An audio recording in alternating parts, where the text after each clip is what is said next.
Fala galera, e o When We Go, segundo episódio dessa terceira temporada de From estreou e vamos a 10 revelações que esse episódio trouxe. A número 10 é Tabitha conta ao pai de Victor sobre Township.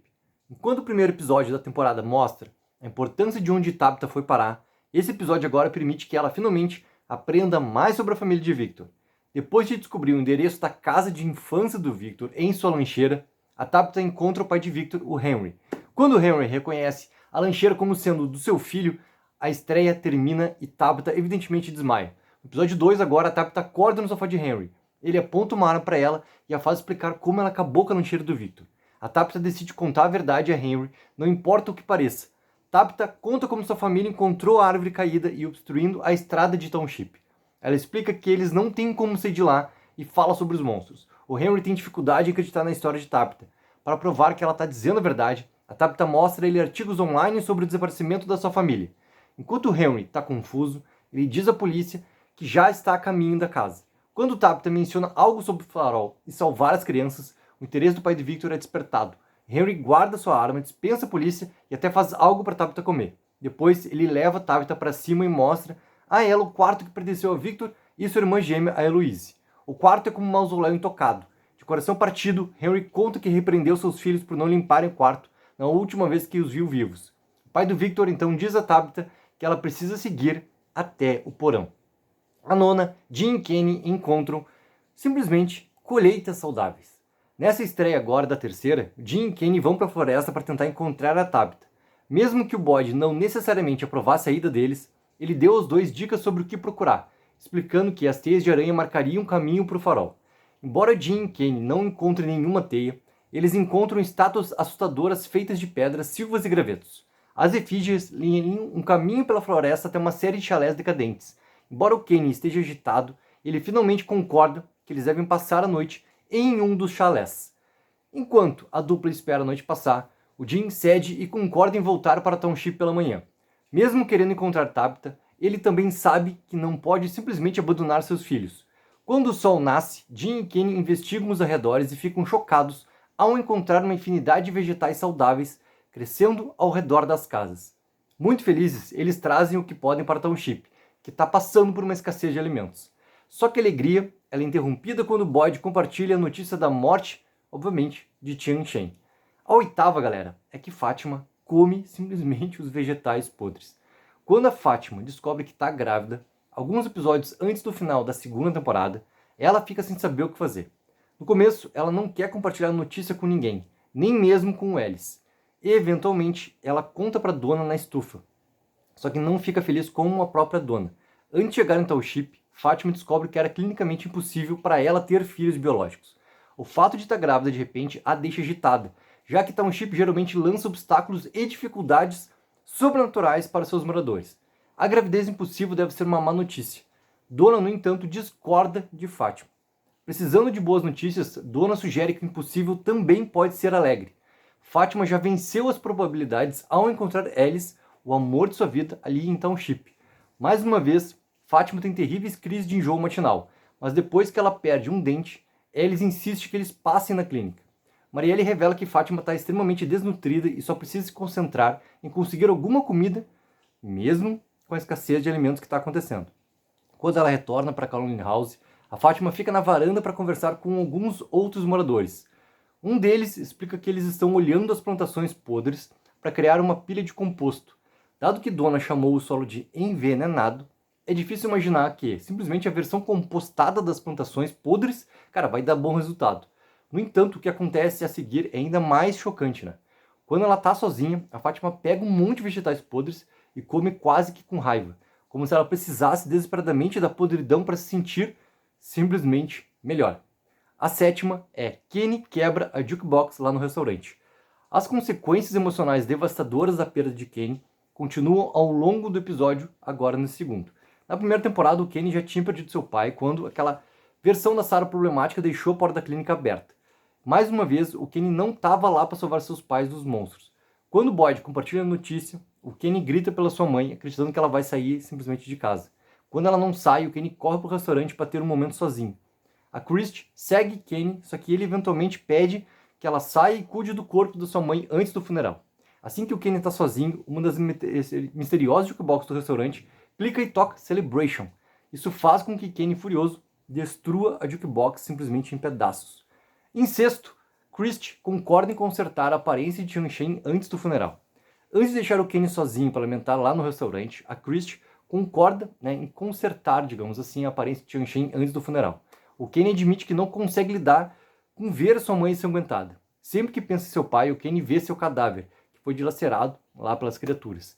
O Kenny não consegue lidar com a última imagem da sua mãe ali. Christie concorda em ajudar e vai para a igreja, onde o Jade está cuidando do corpo de Tianchen. Uma Christie perturbada lamenta o fato de ser médica naquele momento, não um agente funerário. Então Jade se oferece para ajudar. Em um dos momentos, mais silenciosamente emocionais que a gente teve até agora da temporada, Christie e o Jade lavam o sangue do corpo da Tianchen em silêncio. Durante a cena, a Sarah entra na sala com um vestido azul. Ainda uma pária, A Sarah, ela tá nervosa, só que explica que, quando trabalhava no restaurante, a Tianchen fazia eles experimentar os vestidos armazenados. O trio, então, trabalha duro para fazer a Tianchen parecer mais pacífica mesmo na morte, reiterando o quão importante ela é para Township. A quinta, a Julie repreende Jim de novo por ser um pai ausente.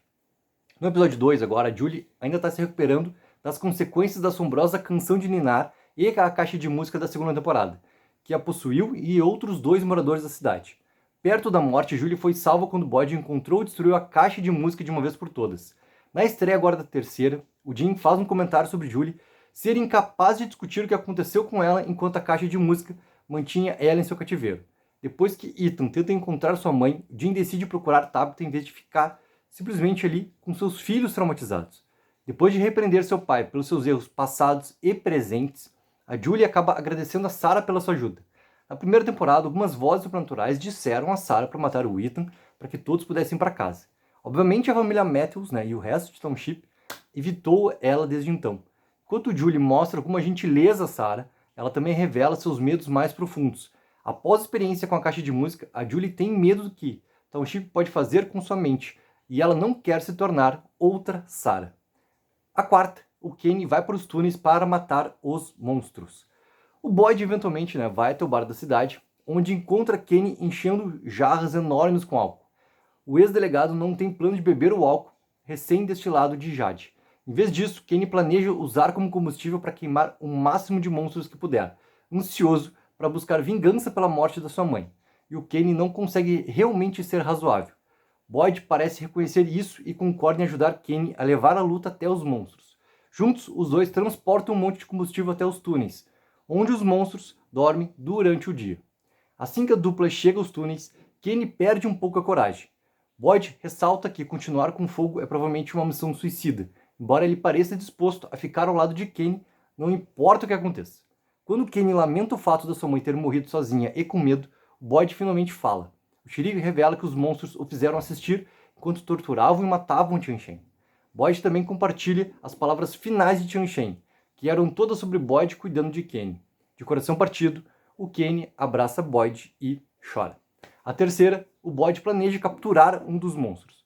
Depois que Kenny tem aquele seu colapso emocional na floresta, o Boyd sugere que eles abandonem o plano de vingança e voltem para a cidade.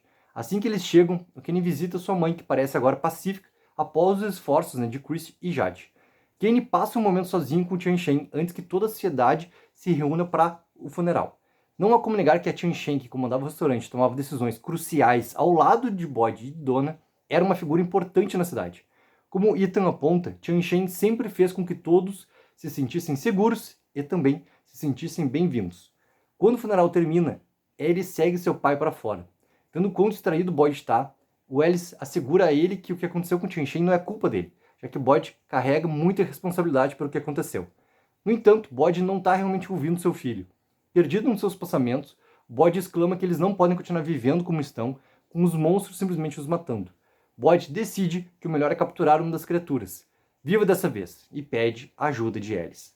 A segunda é Tabitha, que descobre que a mãe de Victor teve visões e obras de arte da cidade.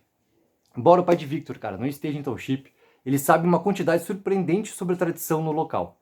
No final do episódio, o Henry leva a Tabitha para o porão, que está cheio de obras de arte da sua falecida esposa. O Henry explica que ele e Miranda fizeram uma última viagem de droga juntos, por assim dizer, pouco antes da sua família desaparecer. e que isso a levou a ter estranhas visões de Township. Assim como Victor, Miranda pintou ou desenhou tudo o que viu em suas visões proféticas. Tabitha fica impressionada ao descobrir pinturas e outras coisas ali familiares. O Henry explica que Miranda sentiu que era seu dever salvar as crianças que estavam trancadas em uma torre. É a mesma história que Victor contou a Tabitha, e a mesma razão pela qual Miranda deixou Victor no porão na noite em que ela morreu. O Henry acredita que, se Tabitha tem as mesmas visões que a sua falecida esposa, ela deve ter a tarefa do mesmo destino.